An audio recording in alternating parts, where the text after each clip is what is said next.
Thank you, Madam Deputy Speaker. This bill is unfortunately necessary because of the unwise actions of the Sentencing Council.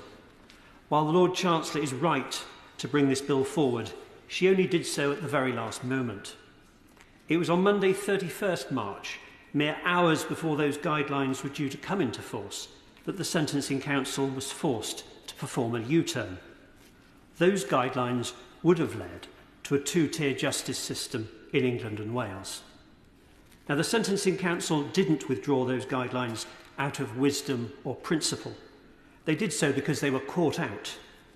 Their backtrack was quietly communicated to judges and magistrates several hours after courts had already opened on Tuesday. To make matters worse, their message said they still believed that the policy was necessary. There was nothing necessary about that policy.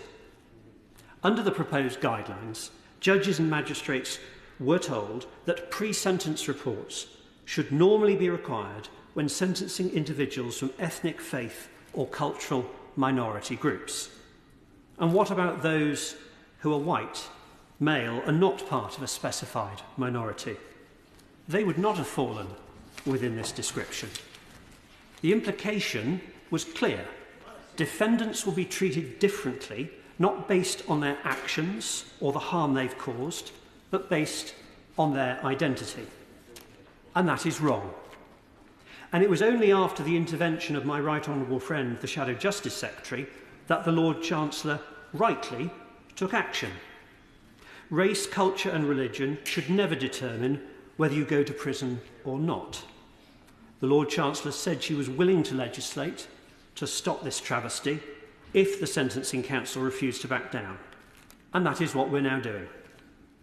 This is about the most fundamental principle in a free society: equality before the law.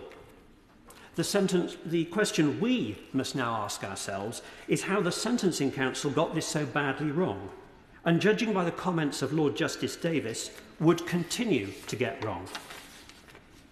Their guidelines would have had real consequences. In borderline cases, where a judge is unsure whether to issue a custodial sentence or not, the presence or absence of a pre-sentence report could be decisive. The whole purpose of these reports is to influence the outcome. By tilting the system toward giving those reports preferentially to certain identity groups, the Council would effectively be tipping the scales of justice. And they know it.